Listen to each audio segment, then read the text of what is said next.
because they just don't seem to wake up, whether it's on foreign policy or economic policy or on personal liberties.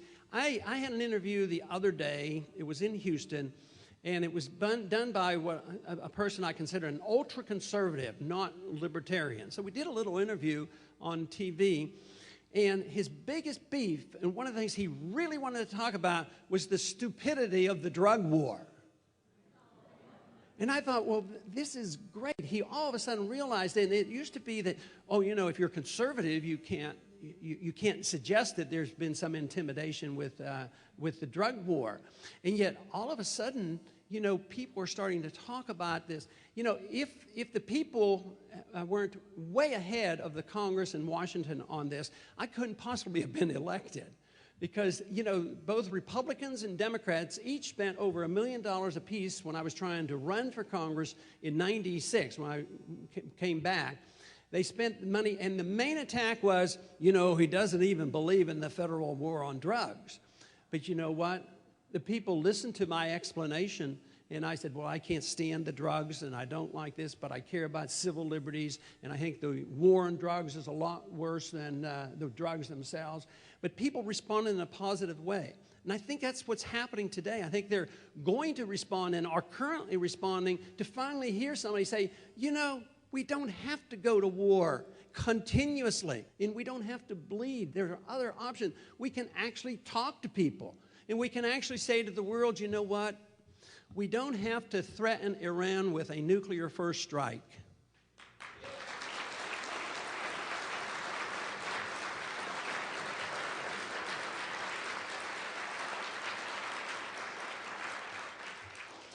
There's opportunity because in the near future, we may face more problems in the close sense.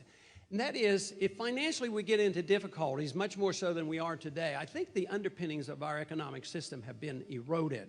But let's say we do have a dollar crisis and we can't afford our empire. That's usually the way empires end. It wasn't us forcing the Soviets to build missiles that brought them to their knees. It was the fact that socialism doesn't work. Well, our system doesn't work much better because we have a welfare system that's verging on a socialist system, and we're spending beyond our means, so it will end. So when and if that comes, if we continue to do the work that we're doing and be in place that these young people will be in position to have an influence on our government, by then the government then will reflect our views. And our views are becoming more popular. I don't believe you will ever get to the point where you will gradually educate the congressman or get enough people in there to exactly reflect these views and then change the country. I don't think it works that way. It has to work by changing people's attitudes. The government we get is the government that we ask for.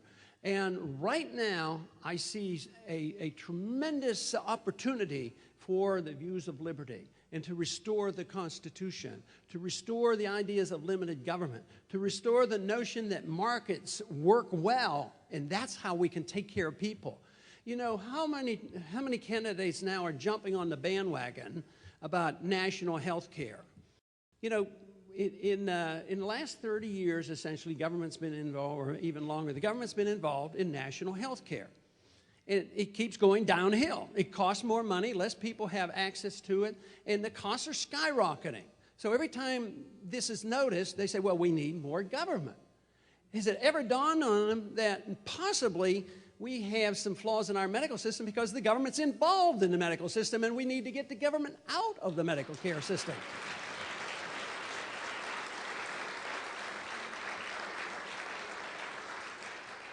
Same way in education. We have a public school system that worked rather well when it was local, and local school boards took care of it. It was not unconstitutional to do that, and local governments handled that, and we sort of survived it all. But now, what do? We even in the Republican Party, they used to have presidents run and say, we want to get rid of the Department of Education.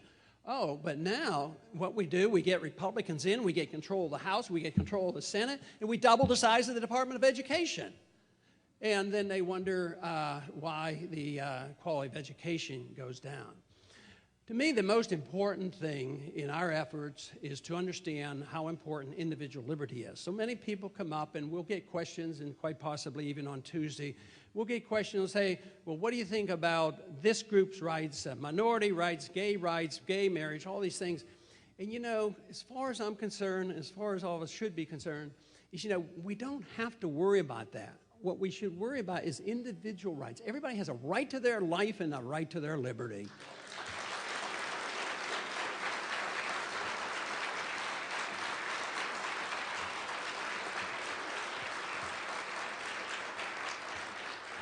And we should recognize that the purpose of government not only is to protect liberty, but it ought to really emphasize the protection of your individual privacy.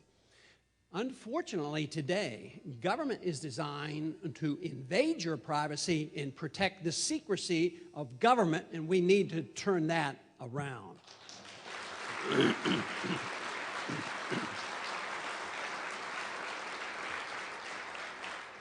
I'm convinced if we're to have a non-interventionist foreign policy, a non-interventionist policy on our personal liberties, and one in economics, we first have to get the majority of the people to endorse these views as they're being in their best interest to do so.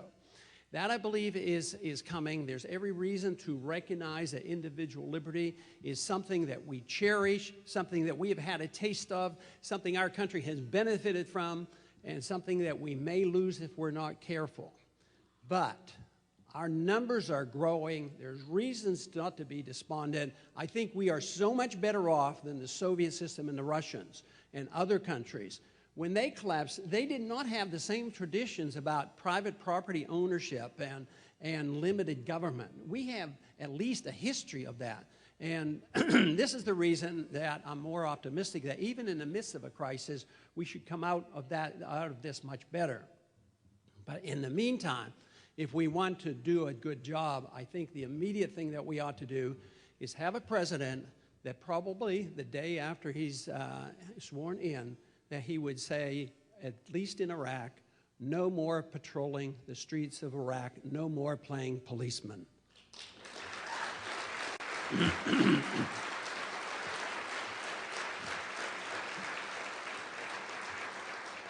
And probably on that very same day, that president could send out an order to turn the Navy around, get them out of the Persian Gulf, bring them away from Iran.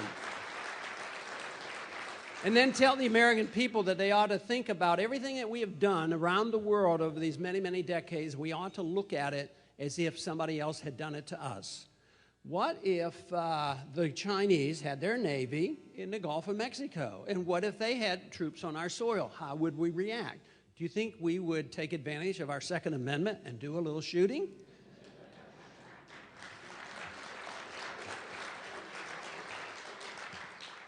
But it's only with that understanding that the American people will realize the reason that we came home. Today we're taught, our people are taught, that if we leave, that means we are giving up, surrendering, and that this is a sign of weakness.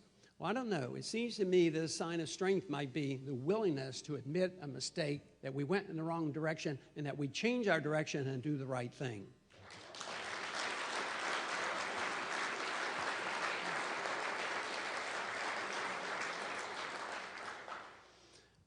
The efforts that we make here in the next few months in the campaign, I think, can be very critical. We can rally a lot of troops. What will come of it, I do not know. All I know is that things are going well, better than I ever dreamed of, and it is, to me, very encouraging to know that the numbers are out there. The remnant is much bigger than I ever dreamed. And this is wonderful, and this is very encouraging. It should encourage all of us to continue our work and effort. And there are some. And some of my best friends think that politics aren't worth the effort.